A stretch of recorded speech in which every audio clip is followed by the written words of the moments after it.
Quero ser livre! Esse lamento ressoou na sociedade que tem as chaves, mas prende seus heróis na marginalidade. Vi nos olhos verdes do holandês outro país. Caiu Palmares. Liberdade não se mata na raiz.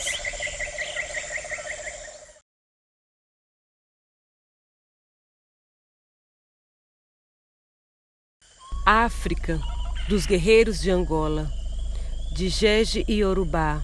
Na escravidão, que agonia, ai como o negro sofria. No destino de além-mar, o europeu no troca-troca conseguiu levar as peças da Guiné para o Brasil. Nesse comércio, a pirataria surgiu. Iluaiê, Iluaiê, um canto triste ecoou. Iluaiê, oh, na senzala sofrimento e dor. Veja, Ifá falou que os orixás vão enviar um libertador. Canta, Pilares, Zumbi foi rei lá no quilombo dos Palmares. Na cultura o negro se agiganta.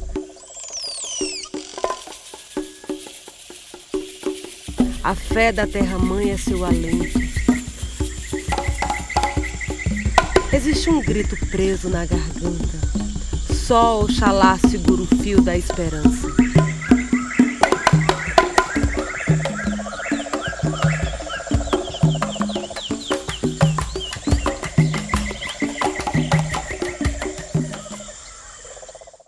Quero ser livre! Esse lamento ressoou na sociedade que tem as chaves, mas prende seus heróis na marginalidade. Vi nos olhos verdes do holandês outro país. Caiu Palmares. Liberdade não se mata na raiz. Chegou Eu Quero um País que Não Está no Retrato.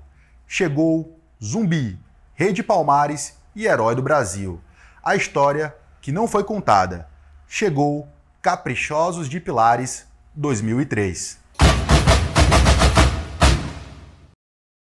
Para que consigamos compreender um pouco mais, na verdade, muito, sobre o enredo da Caprichosos de Pilares no ano de 2003, contaremos com a honrosa e importante participação do carnavalesco Jaime Cesário. Jaime contará como esse enredo chegou a Caprichosos, como concebeu e como desenvolveu. Zumbi, rei de Palmares e herói do Brasil. A história que não foi contada. É com você, Jaime. Saudações ao projeto País que Não Está no Retrato. Aqui é Jaime Cesário, carnavalesco, autor do enredo que a Caprichosos de Pilares fez no grupo especial em 2003 em homenagem a Zumbi dos Palmares. O enredo, o título era Zumbi dos Palmares, a história do Brasil que não foi contada. Esse enredo ele foi baseado num livro do Eduardo Fonseca, que inclusive está aqui, que é esse aqui, ó, para vocês. Zumbi dos Palmares, nós mudamos, né? A história do Brasil que não foi contada, né? Nós mudamos um pouquinho para não criar nenhum problema a nível de ter o mesmo título, mas título parecidos, né? Então, como chegou esse enredo a Caprichosos? Em 2003, eu tinha muita vontade, né? Eu gosto muito do enredo que fala da África, que fala da negritude, né? De toda a contribuição cultural que o negro nos deu e nos dá até hoje, né? Como surgiu? Foi procurado, né, a Caprichosos, né? Com a possibilidade de desenvolver esse enredo sobre este livro específico, né, do Eduardo Fonseca. E isso foi numa reunião, né, pelo presidente e a pessoa que levou, que agora eu não me recordo quem, e comigo para ver se haveria interesse e possibilidades. Eu adorei, né, volto a dizer, porque tinha muita vontade já em fazer um enredo alusivo, né, à africanidade, né, à negritude, enfim. E a releitura de Zumbi dos Palmares, ou essa história, né, essa expectativa da história que não foi contada, para mim me encantava. Então, eu dei o ok, o presidente deu ok, a diretoria toda ok, e aí me deu a liberdade de mergulhar neste livro e conversar com o autor, né, que conversamos muito, mas e a história me encantou, porque era uma abordagem totalmente diferente, né? Aquela coisa dos heróis oficiais e os heróis marginais. E Zumbi, né, agora, de um tempo para cá, né, ele merece, né, todas as honrarias, né, do governo oficial, enfim, e do próprio povo, né? Quando eu comecei a estudar, eu achava que Quilombo dos Palmares fosse um único quilombo. É uma estrutura organizada que representasse apenas uma unidade. Não, o Quilombo dos Palmares representava um conjunto de quilombos. Na verdade, são 3, né? Sucupira, Quilombo Grande e dos Macacos, né? O Grande era o mais alto, onde Zumbi, teoricamente, liderava. E tinham outros generais. E eram estruturas altamente organizadas, fortificadas, na qual, inclusive, os próprios portugueses tentaram acabar, né, com esse quilombo, esse conjunto, né, de quase 100 anos, e não conseguiram, né? Após, sim, ele foi traído, espiões delataram os pontos fracos, né, dessas fortificações e foi caindo uma a uma. Mas, nossa, 100 anos, né, e nesses quilombos tinham um período bom que nós mostramos, né, o período holandês, né, que quando Maurício dizendo holandeses, né, chegam a Pernambuco, invadem Pernambuco, né, os limites não ficam só ali, né, vão até quase a fronteira do Maranhão, chegam à fronteira da Bahia, onde pega ali Alagoas, onde ficava a fortificação de Zumbi, né, e dos negros que se rebelaram contra a escravidão. E lá a coisa era tão organizada, né, porque tinha uma agricultura rotativa e que gerava uma alta produção, coisa rara, porque nesse país, naquele momento, só se plantava açúcar e uma agricultura de subsistência. Só que os negros do Quilombo tinham essa estrutura. Imagina, uma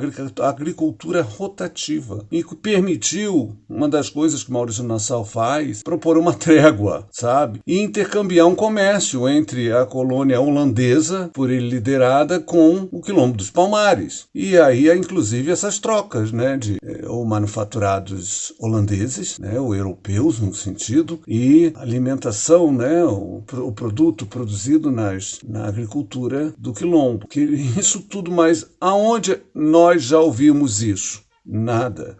Aonde nós ouvimos que as cidades, isso é uma coisa interessante, que eu começo o enredo mostrando os impérios africanos. E eu começo, se vocês pegarem para assistir o desfile no YouTube, que existe, outro dia inclusive eu revi, o abre-alas ele é dourado, né, com umas estruturas de antílopes, né, inclusive forma uma coroa de antílopes, né, com tudo mostrando uma pompa, e ao final do carro mostramos na parte traseira do carro assim, tipo um rei europeu esfarrapado, que a Europa estava falida, né? Ela sai dessa falência com esse comércio com os africanos. Mas vocês acham que eles chegaram lá, os europeus invadiram a África, tomaram tudo e pegaram os africanos e trouxeram para o Brasil escravizados? Não. Eles ficavam em feitorias, né, em fortificações criadas como se fosse um armazém, um posto de troca nas praias, determinados lugares, em onde iam negociar com os reinos africanos ao longo dessa costa africana.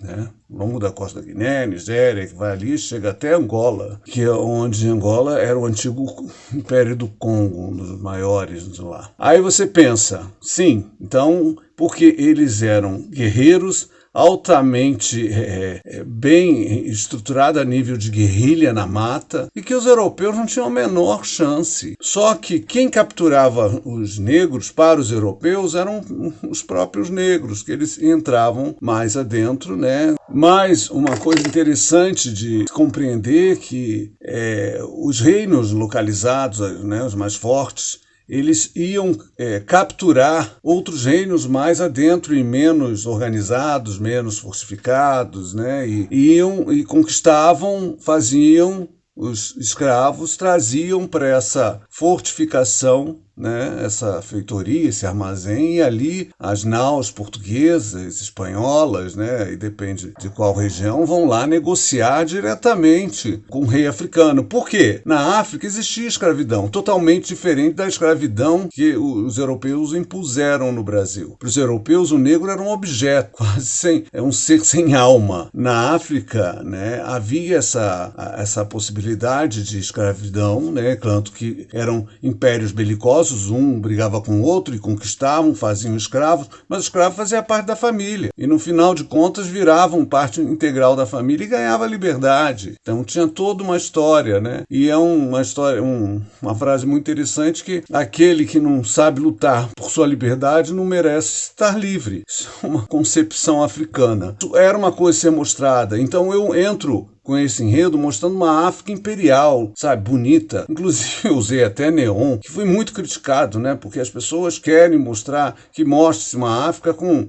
estruturas de choupana, sabe, como se fosse uma coisa menos importante. Como eu disse, registros holandeses de cidades muradas, né, com estrutura malha viária, malha urbana, toda setorizada. Atualmente isso destaque para Benin. E as pessoas não sabem disso. Todo enredo africano que eu faço, eu tento sempre sair dessa leitura comum do negro que sofre, o negro que é o pobrezinho, o negro que é isso, que é aquilo. Não. Meus enredos é o negro maravilhoso. É o negro que faz, é o negro que é guerreiro, é que transforma, que vai em busca dos seus objetivos. E aí eu vou contando. Na época, eram 8 alegorias, imagina, foram 8 setores, onde eu vou abordar disso, desde dos impérios africanos até a queda de Palmares e os frutos de Palmares. Esse é o enredo na base. Então eu mostro isso, os grandes impérios da África no primeiro setor, depois essa questão desse intercâmbio, né, entre Portugal, Espanha, depois Inglaterra e França fazendo pirataria, inclusive teve isso. E há muitas histórias que devem ser, que nesse livro conta, de reis africanos que alugaram navios negreiros, né, os famosos tombeiros, e trouxeram negros presos na África pelo império deles para negociar aqui na costa brasileira. Também eu desconhecia a famosa história do Brasil. Eu desconhecia que colônia holandesa, liderada por Maurício de Nassau, fez comércio e teve um tratado de paz com Palmares, que Palmares não é um quilombo, é um conjunto de 3 grandes quilombos estruturados e resistiu quase 100 anos praticamente ao europeu português, né, porque Maurício de Nassau nem quis se meter, muito pelo contrário, foi aproveitar dessa estrutura que lá eles implantaram. Em Palmares, a organização, inclusive a questão religiosa, de preservação da religiosidade africana de todos que estavam por lá, era um território livre. Em Palmares, inclusive, tinha branco, índio, negro, judeu, enfim, tudo isso. É que na realidade era uma área livre, eles não discriminavam, eles só queriam a liberdade e contra o europeu escravizador. Aí sim a batalha e a guerra acontecia. Então, isso tudo para mostrar que tem Guararapes, né? Os portugueses expulsaram os holandeses do Brasil, né? Fato da Batalha de Guararapes. Aí você sabe que na Surdina tem um acordo entre o rei de Portugal com a Holanda, em que, na realidade, dá uma compensação, porque eram muito amigos, né? E a Holanda, ela não queria colônias, ela queria o mercado, né? O comércio, né? Então, só que em Portugal, com a saída dos holandeses daqui, no nosso caso, tivemos a sorte de Maurício Nassau ser um apaixonado pelo Brasil, né? E deu uma compensação de 8 toneladas de ouro, coisa que também eu desconhecia. Então, esse livro é muito interessante, que vale a leitura, traz muitas informações para que até então não estava. Por isso que é a história do Brasil que não foi contada, porque as pessoas não sabem. As pessoas têm as suas fantasias, né? Têm suas mentes lapidadas por aquilo que a história oficial conta ou não conta. Enfim, E eu queria exatamente com esse enredo mostrar tudo diferente. A questão do zumbi morreu? Não morreu. Porque não se mata a liberdade. Zumbi é a própria liberdade, é a própria resistência, né? É o antirracismo, é o anti-tudo, né? É a busca suprema da verdadeira liberdade. Um forte abraço, viva Zumbi, Zumbi vive, viva a liberdade, viva a igualdade, viva o direito de nós sermos aquilo que quisermos. Isso ninguém pode tirar da gente. Um forte abraço, fiquem com Deus e contem comigo.